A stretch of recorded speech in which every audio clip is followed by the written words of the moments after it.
disponible. C'est une question qui est adressée à tout le monde, qui m'est adressée aussi. Sommes-nous donc disponibles? Et notre verset de base cet après-midi est tiré du livre d'Ézéchiel, Ézéchiel chapitre 22, verset 30, verset 31, nos versets donc de base. La Bible nous dit ceci. « Je cherche parmi eux un homme qui élève un mur, qui se tienne à la brèche devant moi en faveur du pays, afin que je ne le détruise pas, mais je n'en trouve point. » Alléluia. « Je cherche parmi eux un homme qui élève un mur, qui se tienne à la brèche devant moi en faveur donc du pays, afin que je ne le détruise pas, mais je n'en trouve point. » Et donc, notre texte, comme nous l'avons vu, est tiré donc du livre d'Ézéchiel. Ézéchiel faisait partie donc du convoi de 10 000 qui avait été déporté, dont parle 2 Rois, chapitre 24, et qui avait été emmené par Nebuchadnezzar au siège donc de Jérusalem, quand Jérusalem était assiégée, et donc Ézéchiel faisait partie de ce convoi-là. Alléluia.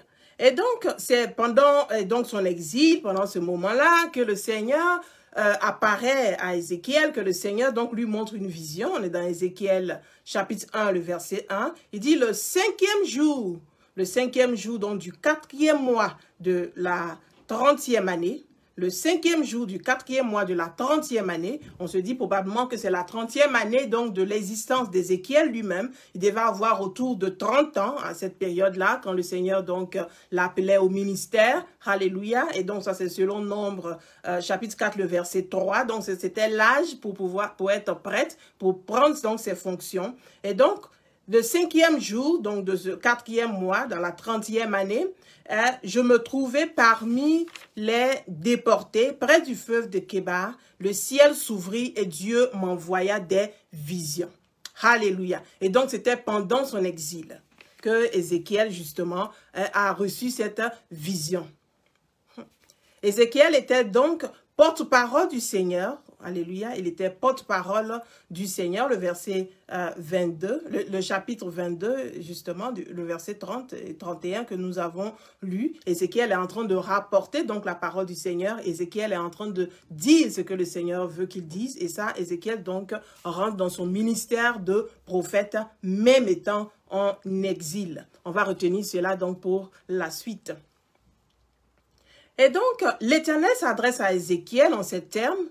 Ézéchiel 22, verset 2, il dit « Fils d'homme, porte un jugement donc sur la ville pleine de meurtres. N'hésite pas à le faire et dénonce tous ces actes abominables. » Alléluia. Jérusalem est une ville qui répand le sang au milieu d'elle, alors elle va voir le jour du jugement, elle verra le jugement. C'est ce que le Seigneur est en train de dire, que puisque Jérusalem est en train de répandre le sang, inévitablement le jour du jugement viendra.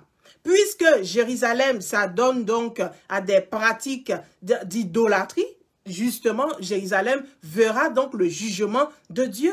Et donc, l'idolâtrie, la souillure par les idoles, le meurtre et toutes ces choses attirent le jugement de Dieu. Verser le sang attire le jugement de Dieu. L'Éternel, donc, en se comportant ainsi devant donc Jérusalem, Jérusalem, en se comportant ainsi, va précipiter donc le jugement et annonce même la fin de ces années, annonce la fin de Jérusalem, annonce la fin de la ville. Et donc, quand nous faisons partie d'une famille qui est idolâtre, nous faisons partie d'une famille qui répand le sang, nous faisons partie d'une communauté qui répand le sang, nous sommes en train, par nos pratiques, d'annoncer nous-mêmes notre propre fin. Parce que nous répandons le sang, alléluia, parce que nous sommes dans l'idolâtrie, nous ne sommes pas en train de suivre ce que le Seigneur nous demande de faire, nous sommes en train de précipiter notre fin, nous sommes en train d'appeler le jugement de Dieu et cela est inévitable. Jérusalem peut être remplacé justement par nos familles dans ce verset que nous avons lu. Jérusalem parce que tu répands le sang. Alléluia. On peut remplacer cela par nos pays, par nos familles. Donc, parce que tu répands le sang, parce que tu as des pratiques idolâtres, justement, tu es en train d'attirer le jugement de Dieu, tu es en train d'attirer la malédiction. Donc, par nos actes abominables, nous appelons le jugement de Dieu sur nos vies. Le verset 6 d'Ézéchiel 22 nous dira ceci. Il dit, voici chez toi, tous les dirigeants d'Israël profitent donc profitent du pouvoir. Pardon, je lis ceci. Voici chez toi, tous les dirigeants d'Israël profitent de leur pouvoir pour commettre les meurtres. Quand nous profitons de notre pouvoir, quand nous profitons donc de notre situation privilégiée pour commettre des meurtres, pour commettre des abominations, nous sommes en train d'appeler le jugement de Dieu. Et donc les dirigeants des nations profitent de leur pouvoir pour commettre toutes sortes d'injustices. Cela attire le jugement de Dieu et la fin de leur règne. Alléluia. Cela même va diminuer leur règne. Pareil pour nos familles, pareil pour nos maisons. Si nos parents qui sont donc garants donc de cette maison, si nos ancêtres donc qui étaient chefs de famille ou nos chefs de famille actuels ou nous-mêmes dans nos maisons en tant que parents, nous sommes en train de commettre des meurtres, nous sommes en train de vivre dans l'injustice, nous sommes en train de faire des choses abominables, nous sommes dans l'idolâtrie, nous sommes en train de dire au Seigneur, envoie ton jugement. Envoie ton jugement. Alléluia. Et donc, c'est toute la maison, c'est toute la nation, c'est toute notre communauté, c'est tout le pays, justement, qui va en pâtir, qui va payer le prix. Ainsi, nous pouvons voir comment la guerre peut entrer dans une nation. Nous pouvons voir comment la désolation peut faire son entrée dans une famille, dans une communauté, à cause donc des actes qui ont été commis par les dirigeants. À cause des actes qui ont été commis par ceux qui avaient le pouvoir, ceux qui étaient garants de la loi, ceux qui étaient garants de la justice, ceux qui étaient garants donc de la vie spirituelle. Alléluia. Nous pouvons voir.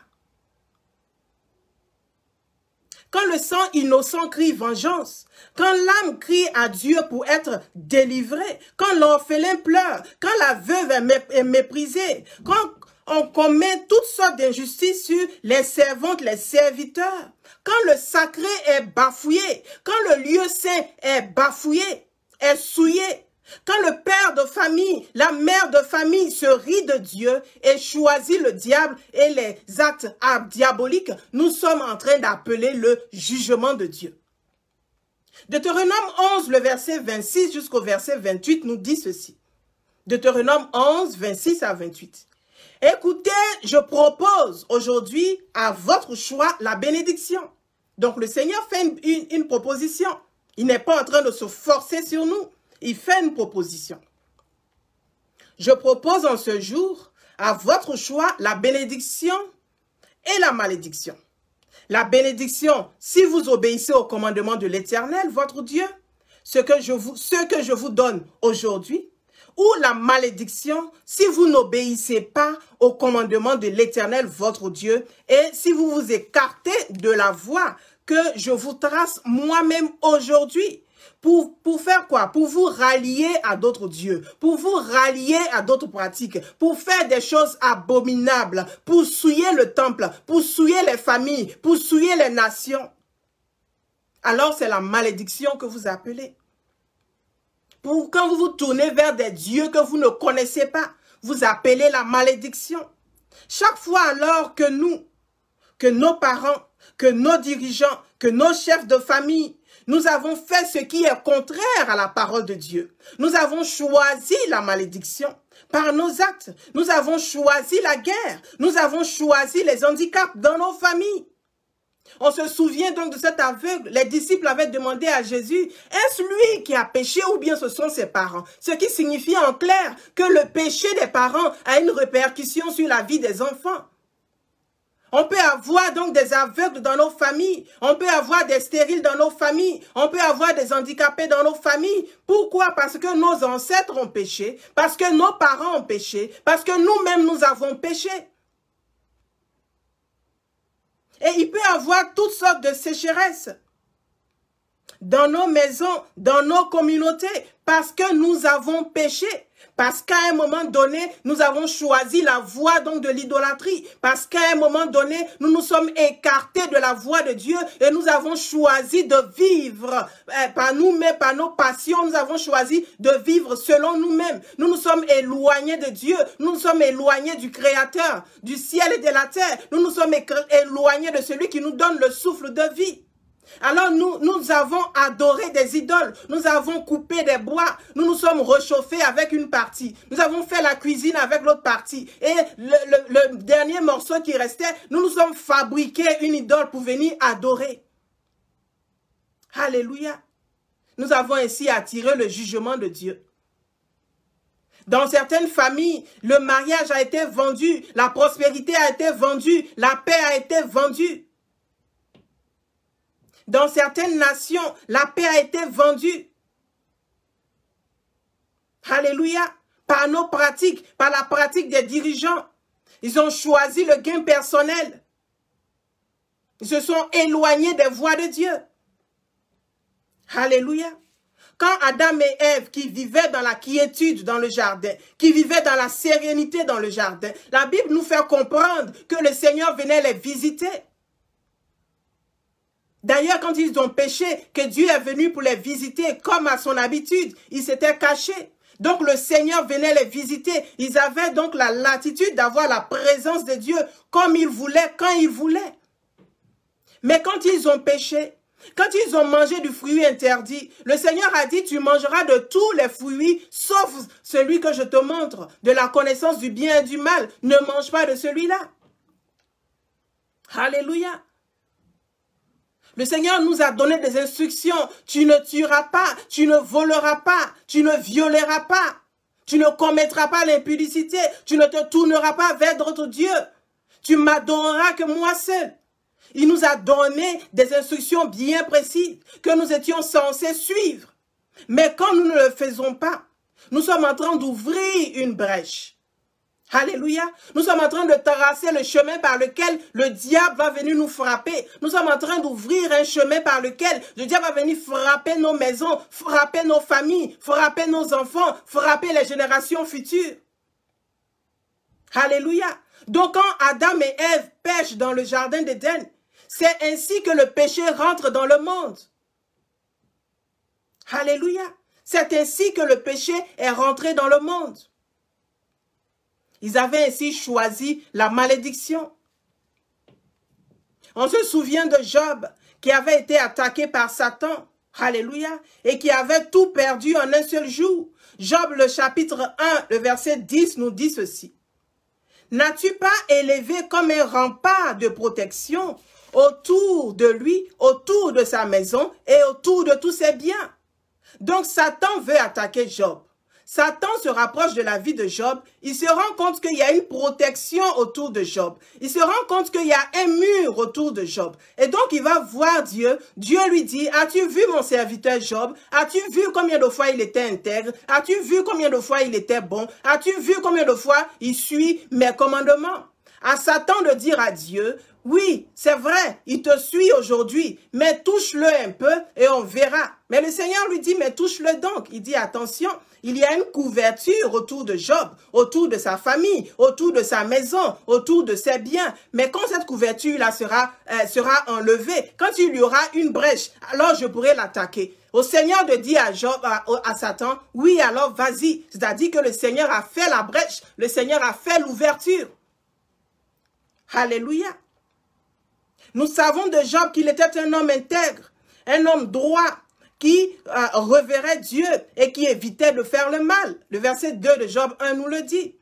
Et donc, tant que la brèche, quand la brèche donc va s'ouvrir dans ce mur de protection, quoique si c'est le Seigneur qui le permette ou que ce sont nos péchés qui le permettent, ce sera ainsi le chemin donc du diable pour venir nous frapper. Alléluia. Donc la brèche, comme l'indique, comme son sens propre peut nous le démontrer, est une ouverture dans un mur, dans une clôture ou encore une entaille sur un objet. Alléluia. La brèche est une ouverture, c'est un chemin, c'est un passage ou encore une entaille sur un objet.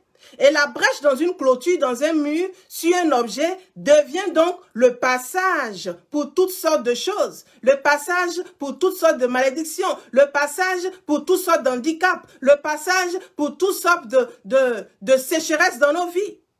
Et donc, si nous adaptons cela à nos vies, nous pouvons voir combien de fois nous avons ouvert le passage au diable, combien de fois nous avons ouvert donc cette brèche afin que le diable vienne nous taper, afin que le diable vienne nous attaquer. Alléluia. Et donc, nous voyons que la brèche, qui est la conséquence donc de nos propres péchés, ou même ceux de nos parents, ceux de nos ancêtres, cette brèche-là devient un chemin, un passage pour toutes sortes d'attaques de l'ennemi. Ainsi, une fois la brèche ouverte, il faut la fermer. D'où le titre donc du message de ce jour, « Es-tu disponible ?» Une fois que la brèche est ouverte, il faut la fermer. Sinon, l'hémorragie ne va pas cesser. Sinon, la guerre ne va pas cesser. Sinon, les handicaps ne vont pas cesser. Sinon, les malédictions prononcées ne vont pas cesser. Alléluia.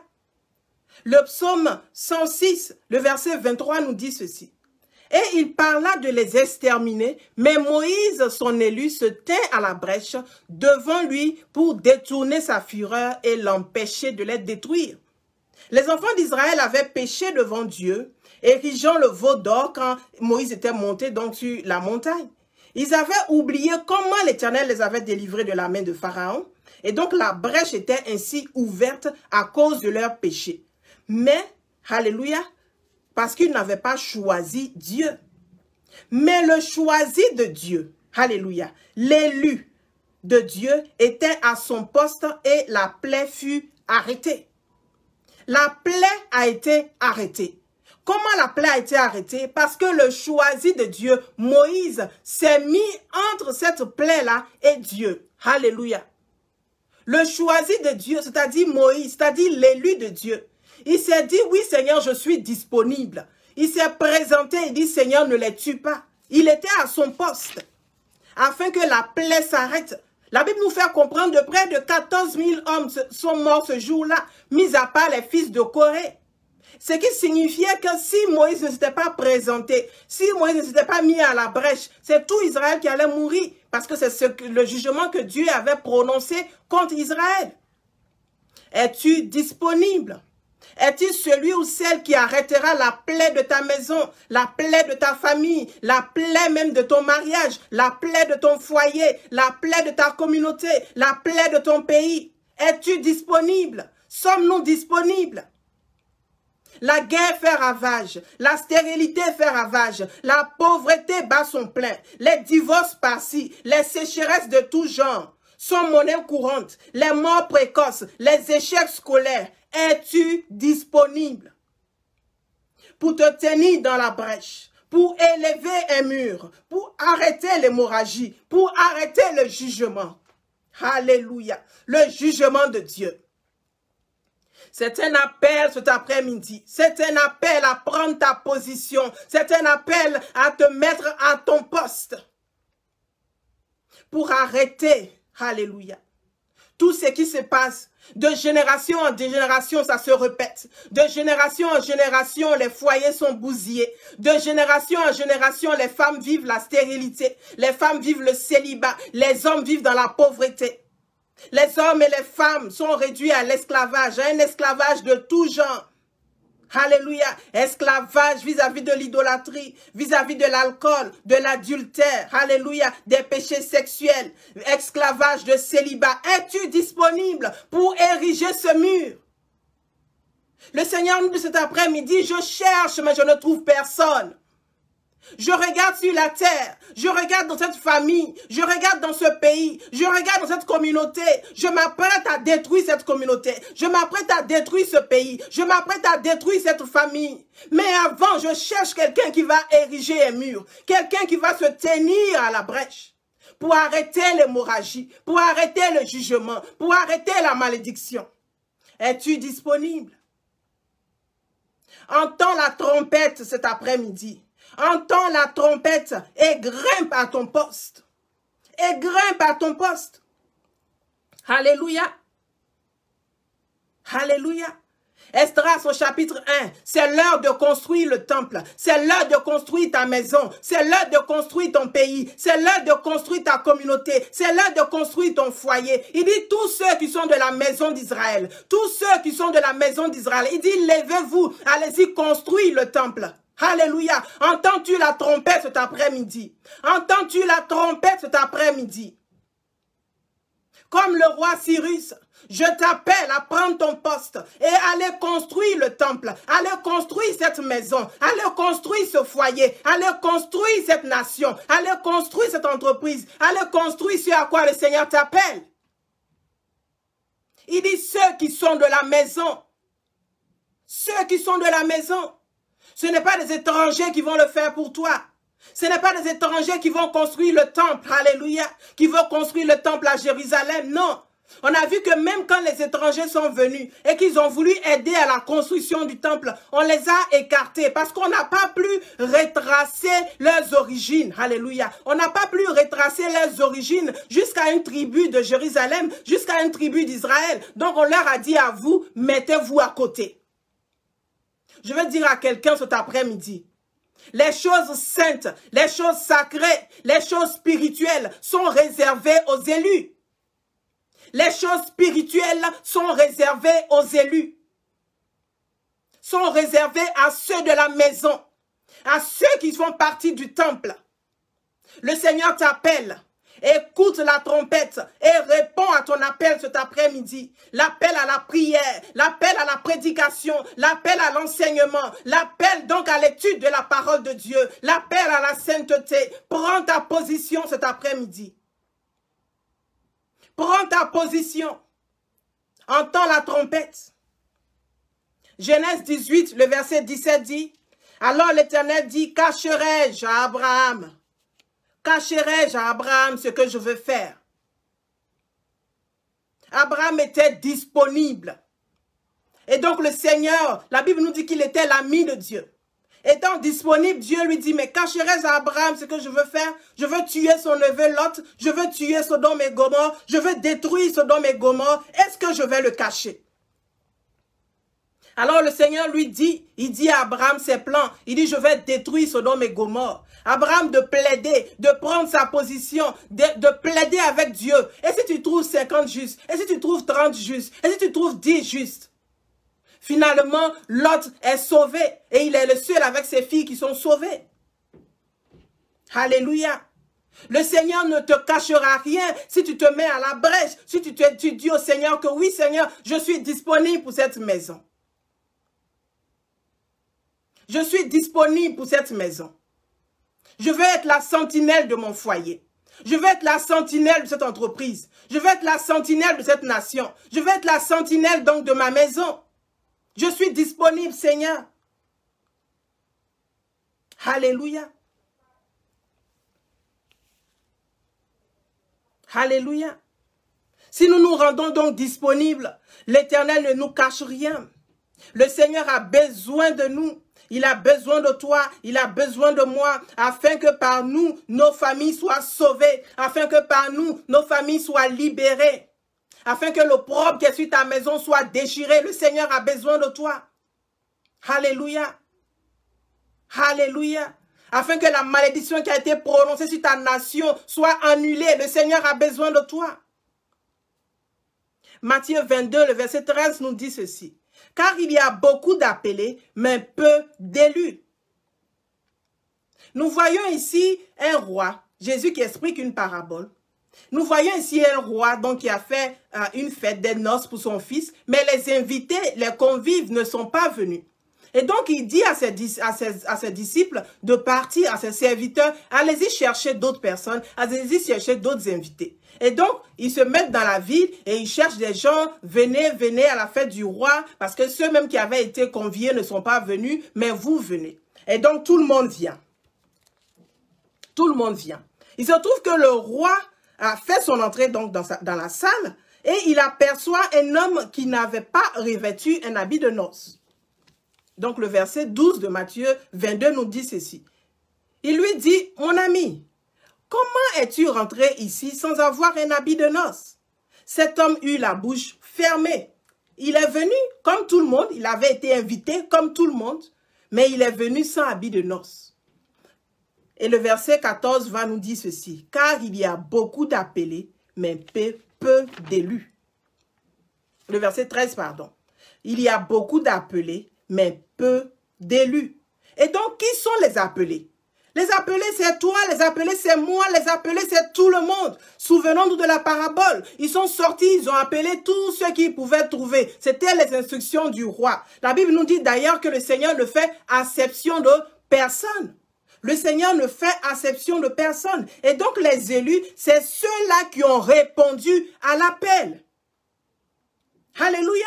Le Seigneur nous appelle tous. Le Seigneur nous appelle tous. Mais comment devenir un élu?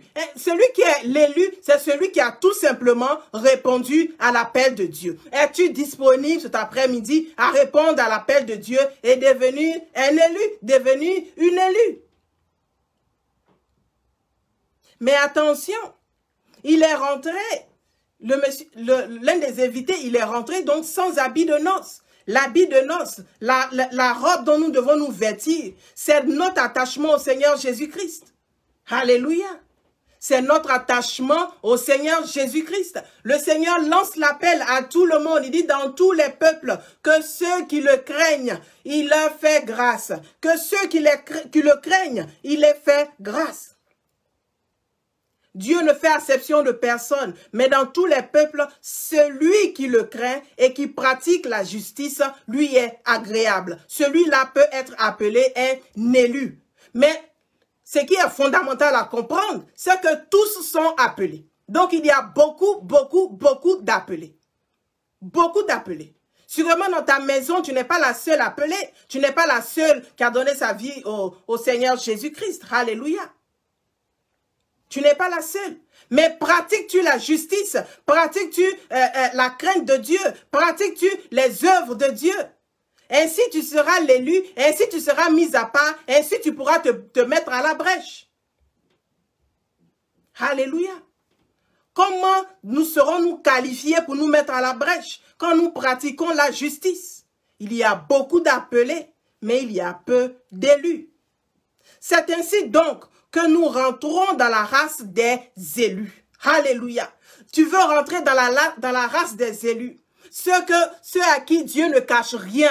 Sur ce qui va arriver dans la nation. Sur ce qui va arriver dans le pays. Sur ce qui va arriver dans la maison. Pratique la justice de Dieu. Pratique ce qui lui est agréable.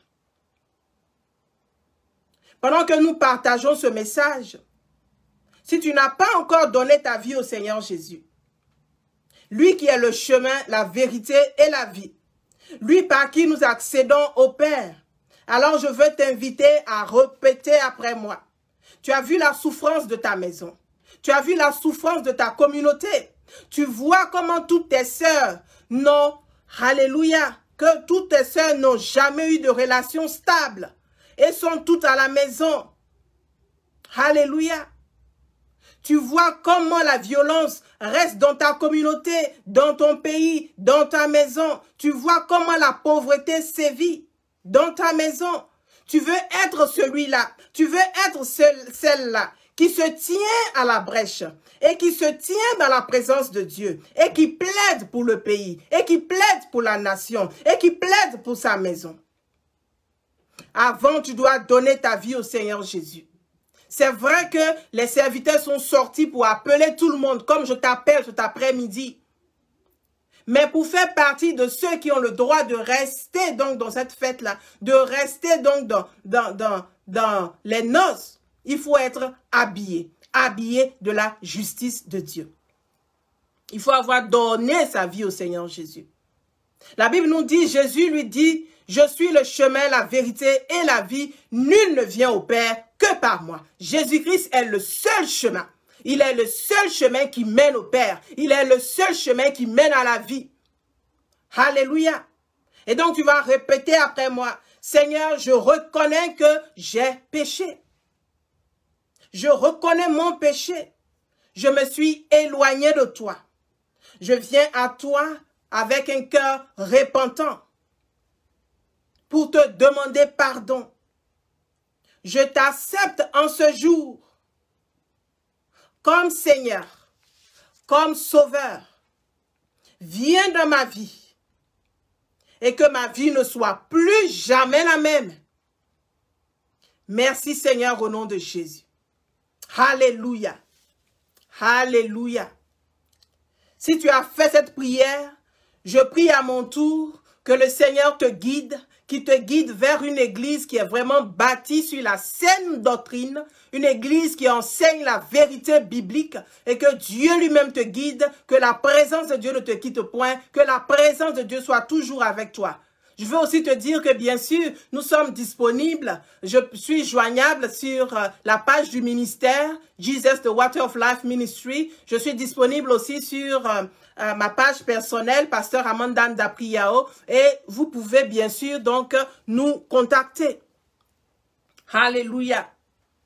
Alléluia. C'est la meilleure décision que tu puisses prendre cet après-midi. Celle de donner ta vie au Seigneur Jésus et de te mettre à ton poste et de rentrer dans ta destinée prophétique afin de sauver ta maison, afin de sauver ta famille, afin de sauver à ton village, afin de sauver ta communauté. Regarde autour de toi la désolation. Regarde autour de toi la désolation par-ci, la désolation par-là. Regarde ta propre vie et réponds à l'appel.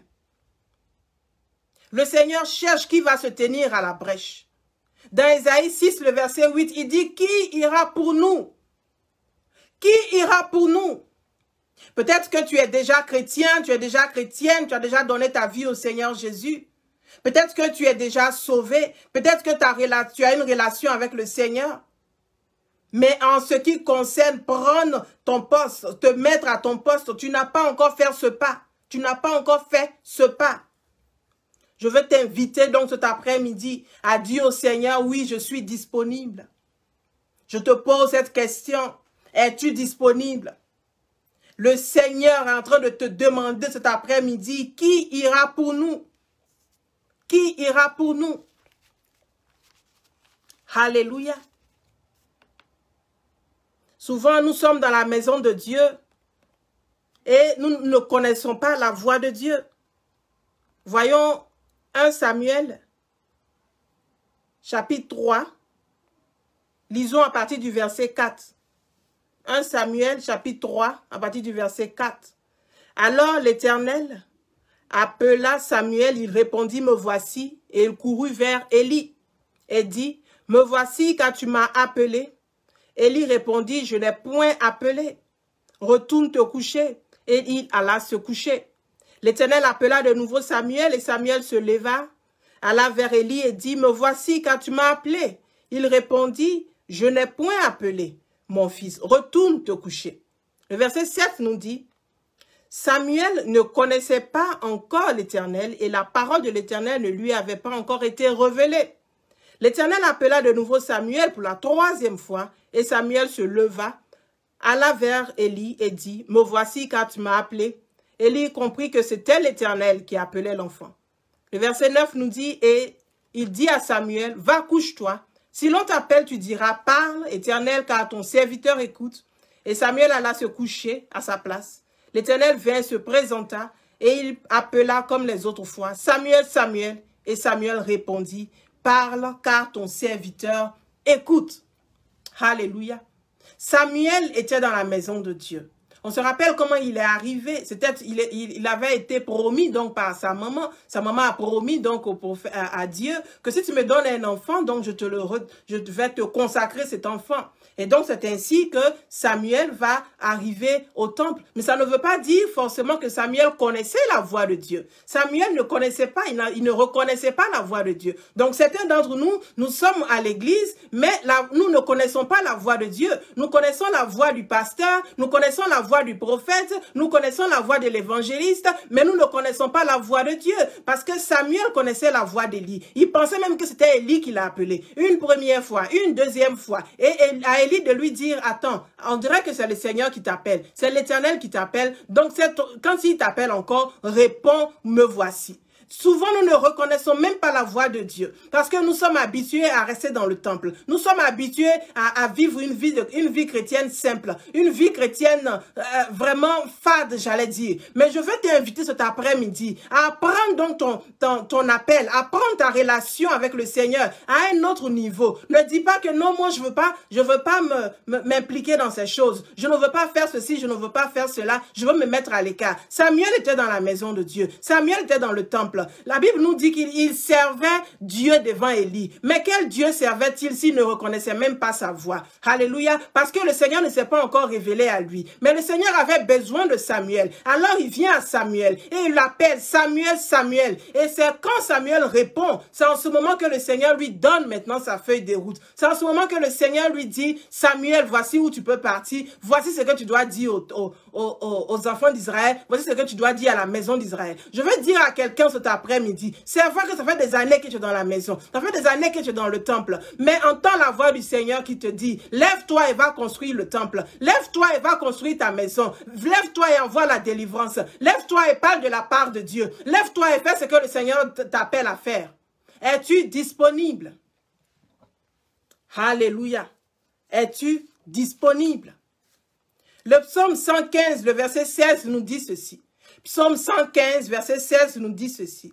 Les cieux sont les cieux de l'Éternel, mais il a donné la terre au Fils de l'homme.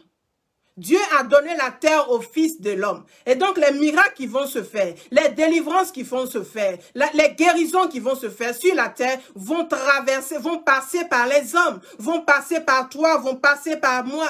D'ailleurs, pour réconcilier le monde avec lui-même, il a dû envoyer son propre Fils. La Bible nous le dit, alléluia. Pour réconcilier le monde avec lui-même, il a dû envoyer Jésus. Et donc, Jésus a dû devenir un être humain pour avoir une place légale sur la terre afin d'opérer. Je veux dire à quelqu'un, c'est pas Dieu lui-même qui va descendre du ciel pour venir délivrer ta maison, pour venir délivrer ta famille, pour venir te délivrer. Mais au travers de toi, Dieu veut faire de grandes choses. Au travers de toi, Dieu veut délivrer cette nation. Dieu veut délivrer ce pays. Alléluia. Es-tu disponible? C'est à nous de sauver nos familles. C'est à nous d'apporter la délivrance à nos maisons. Es-tu disponible? Alléluia. Nous allons nous arrêter là cet après-midi. Alléluia, par rapport à ce message. On va continuer donc dimanche prochain. Nous allons nous arrêter ici. Mais nous allons continuer et prier. Alléluia, nous allons prendre quelques minutes pour prier. Mais avant de prier, avant la prière, je voulais demander à ceux et à celles qui seraient donc disponibles pour les 10 prochains jours, à partir de demain, 27 août 2020, demain lundi. Pour ceux qui sont disponibles, nous aurons des sessions de prière chaque soir à partir de 20h heure d'Abidjan, 21h heure de l'Angleterre et 22h donc heure de la France. Chaque soir pendant 10 jours, donc du 17 août jusqu'au 26 août, nous allons prier chaque soir et intercéder pour la Côte d'Ivoire. Nous allons nous mettre à la brèche et prier pour ce pays afin que Dieu délivre la Côte d'Ivoire, afin que Dieu protège ce pays. Si nous voyons un peu l'actualité en ce moment, nous voyons que le pays est bousculé, le pays est éprouvé en ce moment. Nous n'allons pas nous mettre à l'écart, alléluia, mais nous allons prier et nous allons être disponibles pour ce pays. Et donc, si quelqu'un veut participer à cette prière, vous pouvez me contacter toujours donc sur la page Facebook, ma page personnelle ou la page du ministère, et je pourrai donc vous envoyer le lien Zoom, parce que oui, la prière se fera sur Zoom, alléluia, chaque soir à partir de 21h heure de l'Angleterre, 20h heure donc de la Côte d'Ivoire, et nous allons prier et intercéder, nous mettre à la brèche, nous rendre disponibles pour ce pays, afin que Dieu ne le frappe pas, afin que Dieu puisse protéger nos maisons pour le jugement prochain donc qui arrive sur la Côte d'Ivoire. Car quand nous prenons donc des décisions en tant que dirigeants, quand nous prenons certaines décisions, nous devons savoir que soit c'est la bénédiction, soit c'est la malédiction. Et donc nous, en tant que serviteurs de Dieu, en tant que servantes de Dieu, notre rôle est de nous mettre à la brèche et de prier pour ce pays et d'intercéder pour ce pays. Alléluia. Et donc, si quelqu'un veut faire partie donc de cette chaîne donc de prière, il y aura donc un groupe WhatsApp que nous allons mettre sur place. Vous pouvez me contacter et je vous ajouterai donc à ce groupe WhatsApp et vous partagez donc le lien. Alléluia. Que Dieu vous bénisse, qu'il touche vos cœurs afin que vous vous rendez disponible donc pour ce beau pays. Je veux maintenant prier pour une famille qui a besoin donc de la visitation de Dieu. Si c'est ton cas, de là où tu es, tu vas lever ta main. Tu vas lever ta main, je vais prier que par toi, le Seigneur apporte la délivrance à ta maison, la délivrance de tout genre. C'est toi qui sais ce que vous traversez, alléluia. Et le Seigneur aussi sait, comme l'apôtre le disait tout à l'heure, que God knows. Et donc le Seigneur aussi sait ce que vous traversez, alléluia. Et donc Seigneur, je veux prier cet après-midi pour une famille qui a besoin d'une visitation, une famille qui a besoin de délivrance, une famille qui a besoin de toi, Seigneur. Pour tous ceux, Seigneur, qui ont levé leurs mains, Seigneur, vers toi et qui crient à toi, Seigneur, jour et nuit pour leur maison, pour leur foyer, pour leur famille. Je veux prier que tu les visites, qu'au travers de ces âmes, Seigneur, tu apportes la délivrance dans le nom puissant de Jésus de Nazareth. Je veux prier, Seigneur Dieu, que toi-même, tu puisses apporter la guérison, que toi-même, tu puisses apporter la délivrance au travers de ces mains levées, Seigneur. Je veux prier que toi-même, Seigneur, tu veux toucher ces mains par ta puissance éternelle des armées et tu délivres une maison, tu délivres une famille, tu visites, Seigneur, tes enfants qui ont besoin de délivrance, qui ont besoin que, Seigneur, tu les regardes, Seigneur. Je veux prier pour une famille de génération en génération. Les mariages sont attaqués, les femmes de cette famille sont attaquées. Je veux prier que par toi, l'hémorragie cesse au nom de Jésus, que par toi, la malédiction s'arrête au nom de Jésus. Je veux prier pour une famille de génération en génération. Nous voyons des handicaps, nous voyons des maladies. Je prie dans le nom puissant de Jésus que Dieu lui-même vienne délivrer cette maison, que ça s'arrête maintenant dans le nom de Jésus, que les chaînes de la malédiction soient brisées cet après-midi au travers de ta vie, à cause de toi, parce que tu te mets à la brèche, parce que tu pries, parce que tu te rends disponible au travers de toi, par ta bouche. Le Seigneur délivre ta maison, le Seigneur délivre ton foyer, le Seigneur délivre ta nation. Je prie dans le nom de Jésus que les chaînes soient brisées, que les chaînes de la malédiction soient brisées, que les chaînes de la pauvreté soient brisées, que les chaînes de la maladie soient brisées, que les chaînes de la maladie soient brisées dans le nom puissant de Jésus, qu'une visitation puissante de Dieu vienne à toi cet après-midi. Accorde ton temps, accorde ce que tu te mets à part. Tu dis à Dieu, je suis disponible. Le Seigneur te visite, non seulement toi, mais tous ceux de ta maison, non seulement toi, mais tous ceux de ta communauté. Alléluia. Alléluia. Que le Seigneur vous bénisse. Soyez bénis au nom de Jésus. Amen.